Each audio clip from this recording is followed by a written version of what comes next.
What's going on, guys? RBG here, bringing you more news on Spider-Man PS5, and we finally have an official confirmation that the sequel for Marvel Spider-Man is on its way. Late last year we got leaks suggesting that we'll be getting an announcement, but not this soon.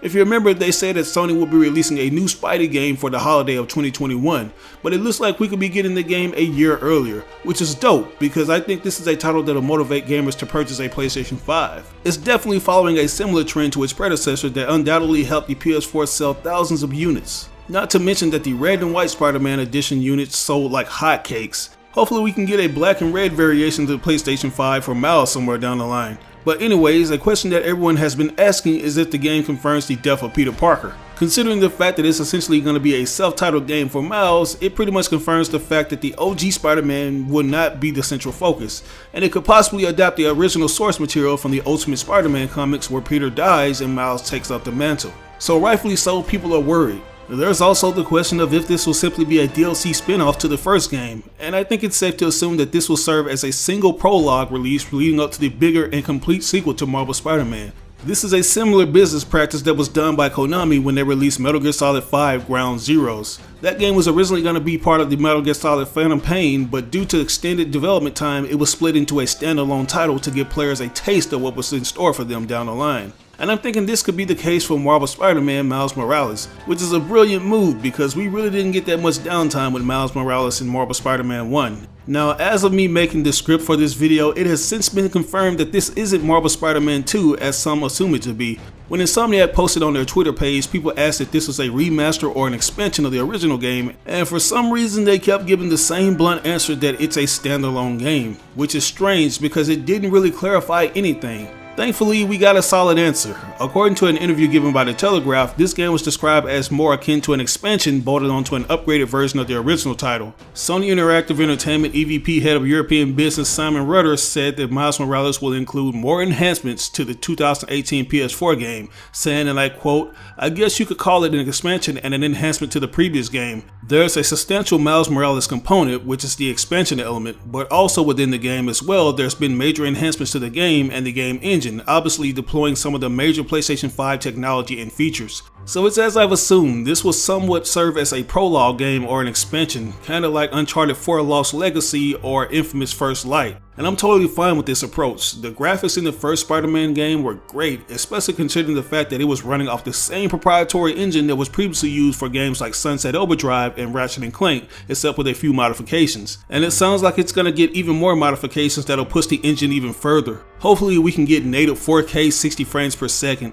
But as I was saying earlier, it's dope that we're even getting this game and getting more downtime with Miles. Spoiler warning to those who haven't yet completed the first game, but during the post-credit scene, Miles revealed to Peter that he had also been granted spider powers. And while the City That Never Sleeps DLC did expand upon this, it was all done through audio calls with Peter. I really wanted to see Miles adjusting to his powers, and there was one moment in particular where he mentions how he used his superpowered abilities to slam dunk on one of his haters, which is obviously a callback to the Amazing Spider-Man where Peter completely violates Flash Thompson. But we didn't get a chance to see this awesome moment referenced in the game, and I'm hoping some of these instances make their way into this upcoming title. It looks like it's going to give us an up-close and personal look into Miles' life as he jumps into the role of Spider-Man. But anyways, the trailer kicks off with Peter Parker talking to Miles, and he mentions a powerful statement that Miles' dad told him: "A hero's just someone who doesn't give up." Some of you may remember Jefferson Davis fought alongside Spider-Man to stop Mr. Negative's demons. Unfortunately, he died during his speech when Martin Lee and the demons committed a terrorist act by bombing the streets where the event was happening.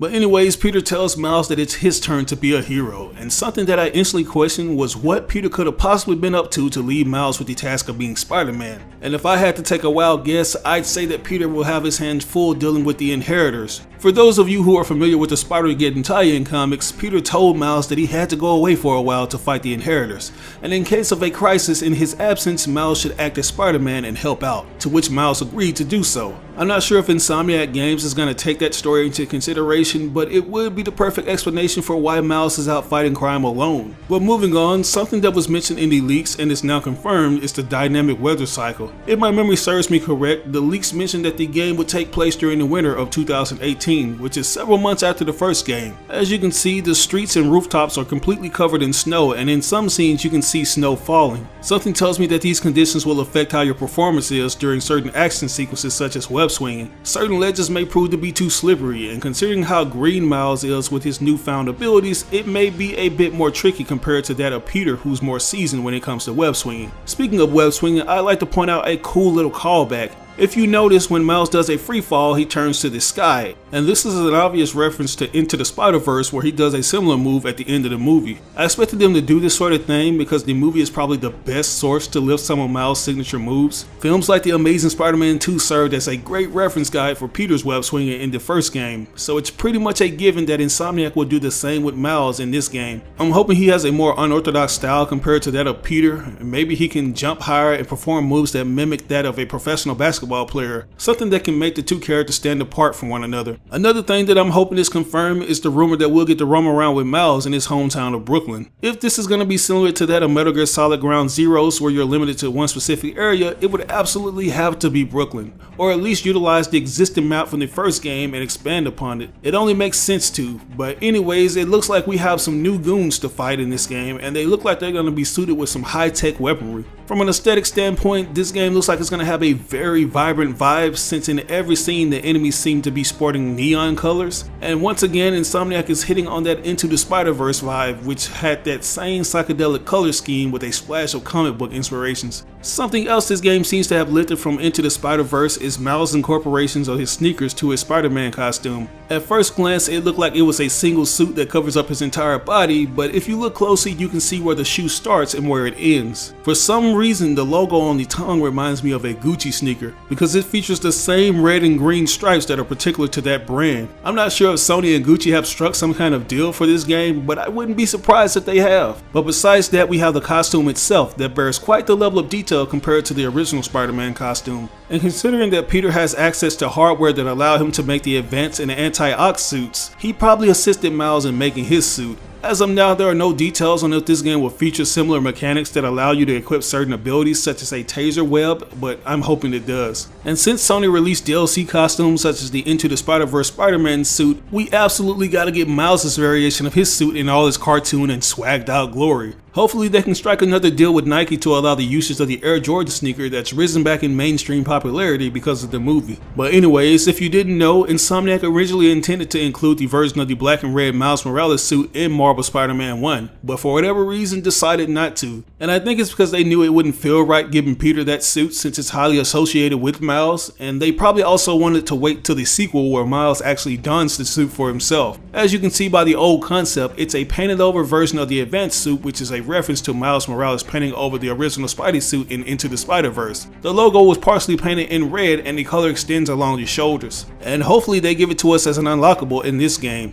This new suit looks like it's going to be tailored to fit Miles' fighting style, and the material looks like it's going to allow him to better utilize his Venom Blast, which we see him do multiple times throughout the trailer. Now, if I'm going to be honest with you, it looks like some of these moves will be lifted from the original build of Marvel Spider-Man just with the added effect of the Venom Blast. Like this scene where Miles does what looks to be a leapfrog while shocking this enemy. But it does look like we could possibly get the inclusion of ground finishers since we see Miles using his invisibility while preparing to shock this mystery villain. Then again, it could just be a cinematic, but I'm hoping this is the confirmation of ground finishers. It would really help differentiate the combat between Miles and Peter. But moving on, I want to highlight this mystery character who seems to be super fast. As you can see, Miles is having trouble keeping up with whoever this is, and not only are they fast, but whatever tech they're using packs a punch since it sends these police cars flying. Many have suspected this character to be Aaron Davis, aka the Prowler, since the color scheme is very similar to the one in Into the Spider-Verse, and I think that's highly plausible, but I hope that particular character is introduced during Marvel Spider-Man 2. Whoever it is, they look like they're going to be one of the major villains you'll have to go up against.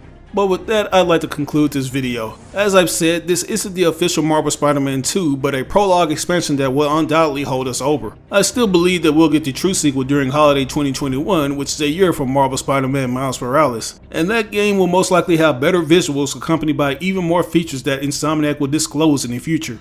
We'll just have to wait and see. While we do that, I'll continue to cover this awesome title since the devs have stated that they're gonna shed more light on it. But anyways, what do you guys think about this game? Are you ready to experience this story that's all about Miles? And are you relieved that we'll get to play with Peter Parker during the official sequel? Let me know down in the comments below.